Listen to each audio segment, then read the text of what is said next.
Okay, guys. So today I have with me Jenna Lang and KJ Ely. They both play on the North girls soccer team, so I'm going to have them introduce themselves.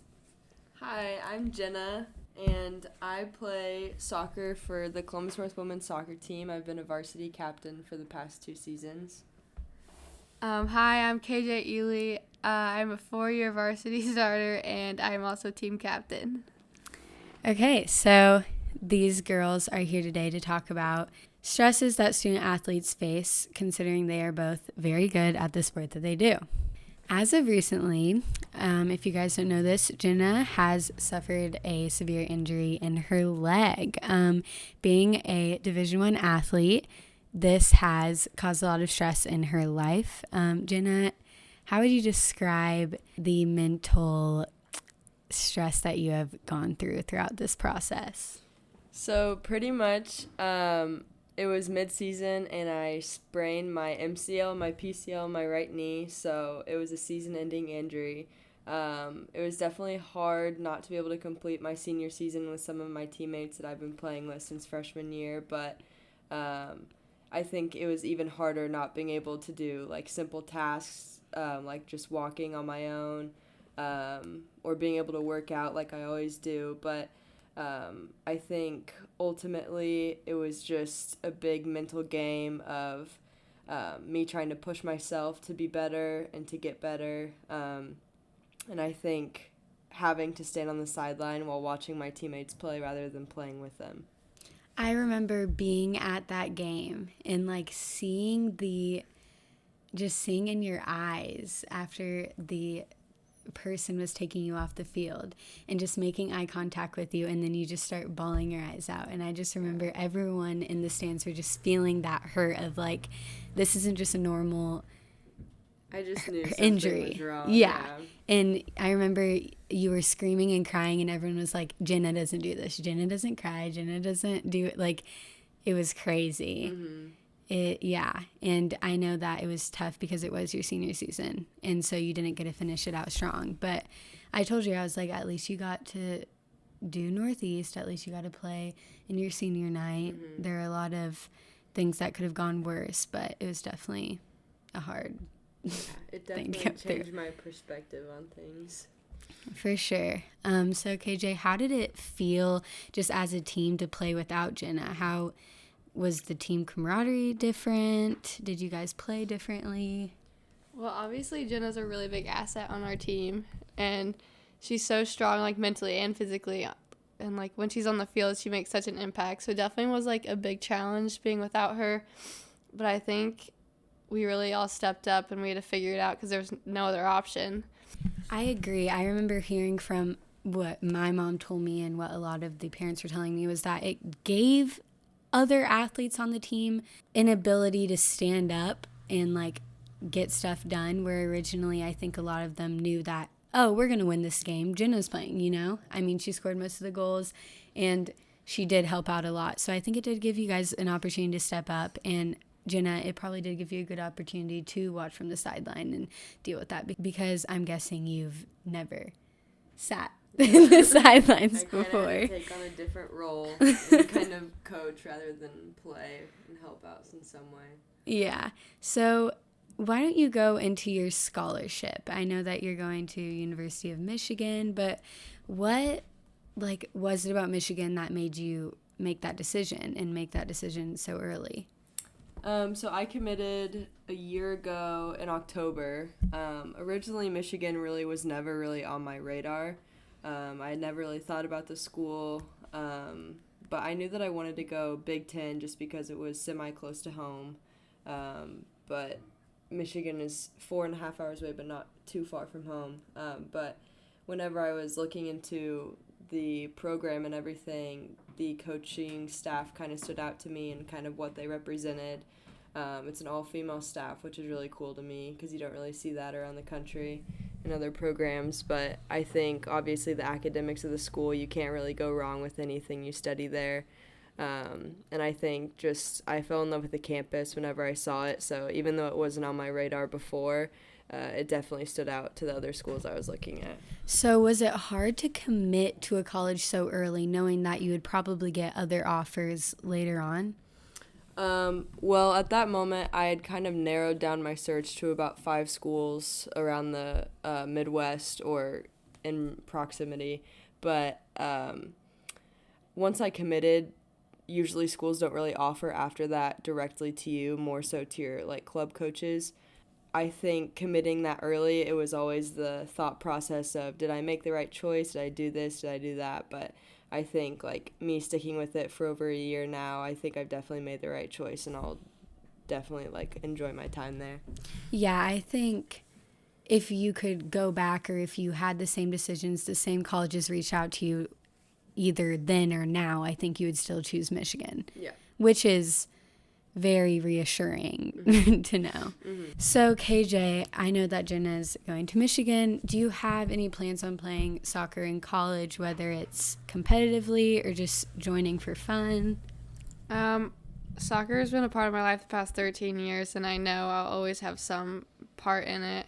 I coach now, so I'll probably end up keeping up with that for sure, but I don't know if I'll play or not. So you mentioned something about soccer being a big part of your life. Has your opinion and your love for soccer always been there, or has it developed over the years? I think growing up, well, I played multiple sports when I was growing up. I played track and basketball and soccer as well. And I think I didn't grow like such a passion for it until freshman year when high school started, because I think the environment is just a lot different in high school compared to like club. So I think high school's really like created a deeper love for soccer for me. Okay, so now that I've introduced them and you guys have gotten to know them a little bit and their journey throughout their soccer experience, I'm going to dive deeply into the mental health questions. The first question I have for you guys is, do you genuinely enjoy playing soccer?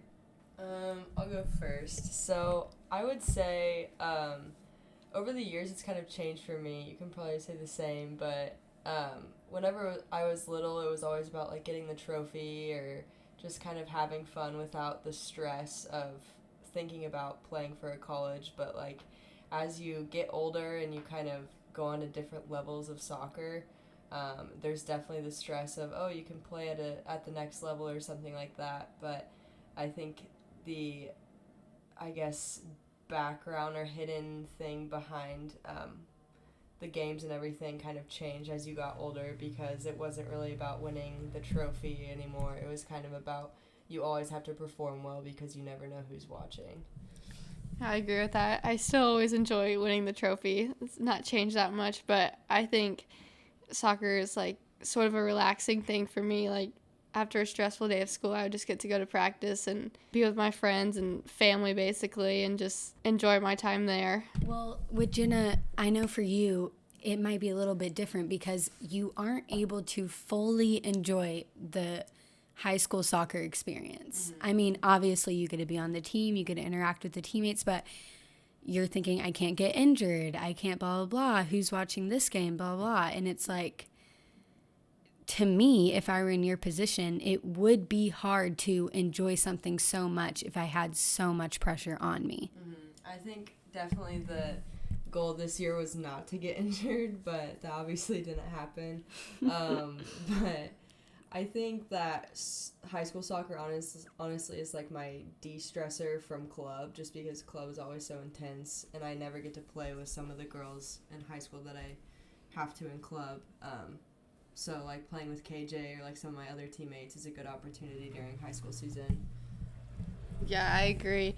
In this season, Jen and I will be going up against each other in club, so for sure it's definitely different, like the comparison between club and high school. Yeah. I would agree club is more intense. High school is just enjoyable, I would say. It's still fun. It's just a different level of competitiveness and stress.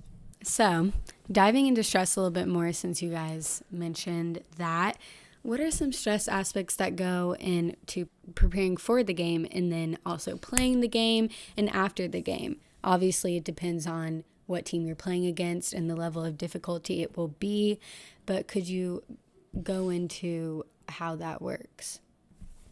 I would say Honestly, for high school soccer, I feel like there's more like nerves or stress leading up to the game just because we have to go through a full school day before we can play. But usually club games or anything like that, they're on like weekends, so you can kind of relax before you have to play. But I would say that I personally don't get super nervous before games, but I think the stress is always there, that there's a lot of pressure on myself just to always perform. But I think that I handle it in a sense that pretty well whenever I step on the field, just because it kind of goes away. I would say the opposite of Jenna. I get very nervous before games, and even if it's the whole school day, I'm thinking about the game, regardless of who we're going to play. And I think the environment between club and high school is so different. Like, there are students watching you, there are more parents watching you. The crowd is just completely different, and I think that adds a different level of stress. Okay, so club soccer, you obviously don't have those fans. You don't have the student section. You're North fans. So that student section, does that provide a sense of encouragement and support, or more, oh my gosh, all these people are watching me. What if I fail? What if I accidentally do something wrong and everyone's going to talk about it? I feel like that's kind of part of high school soccer. That's kind of what makes it more interesting or more fun. Obviously, it's another thing to worry about just because they're high school kids and you don't know what they're going to say. But I think it's either helpful or it's hurtful in a sense. But I think it kind of adds to the environment of the games and everything. And obviously parents are always there. Do any of your parents cause unnecessary stress when it comes to soccer? My parents are pretty supportive regardless. I mean, they'll tell me if I had a bad game or something, but they'll just tell me to do better next time, and I don't feel any stress from them.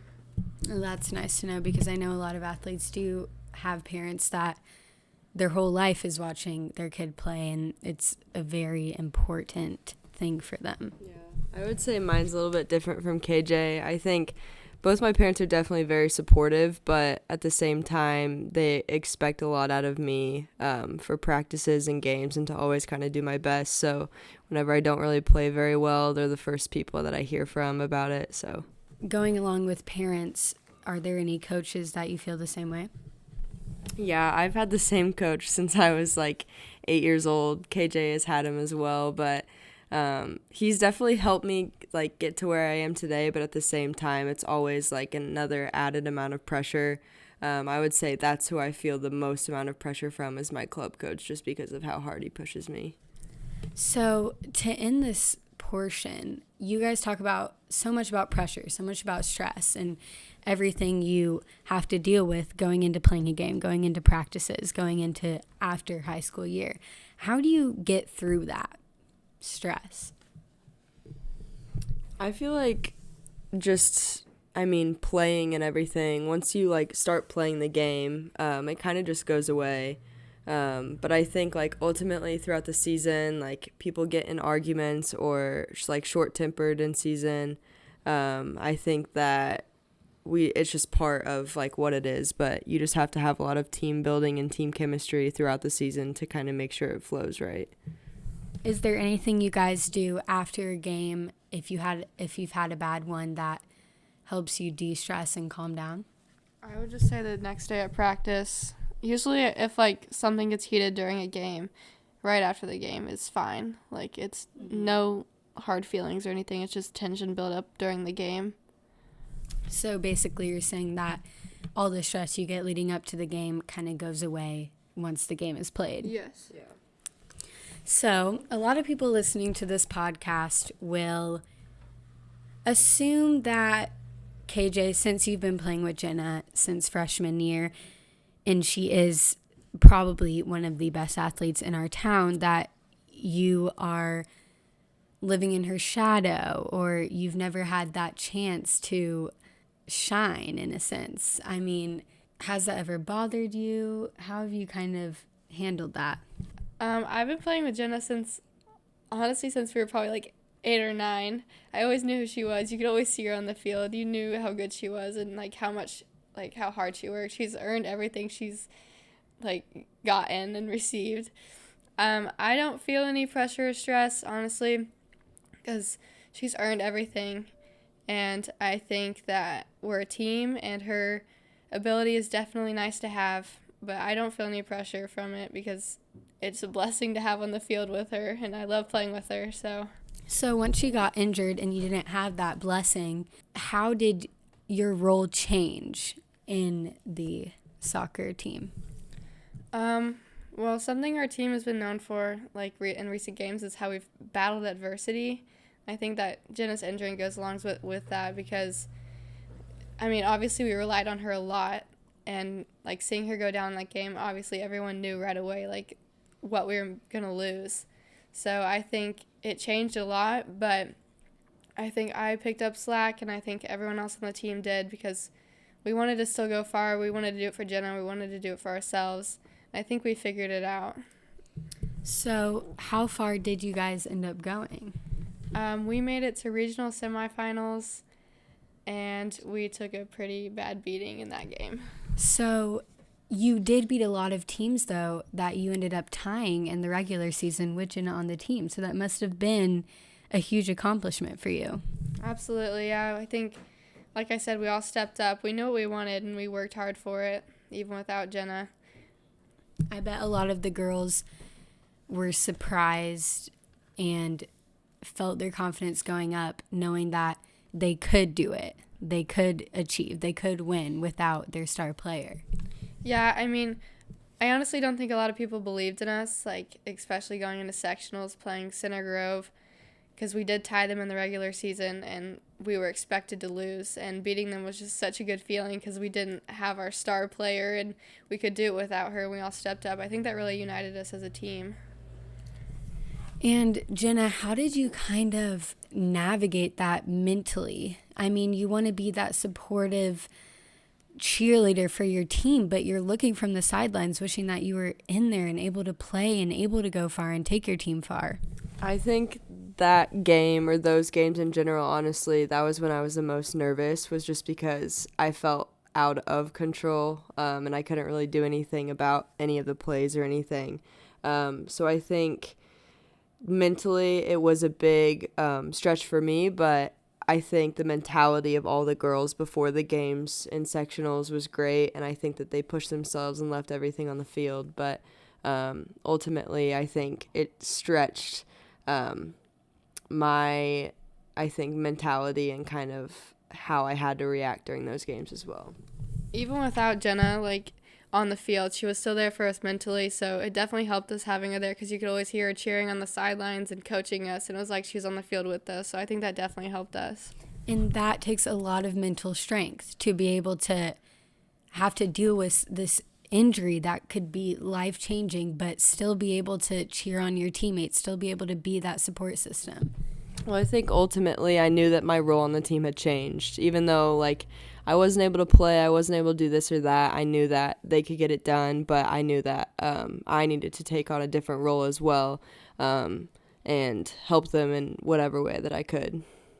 So overall, I know that your role changed, but I want you to go into the pressure and explain to me what stuff you have to deal with on the daily, being considered like one of the best girls soccer players to come out of Columbus in history.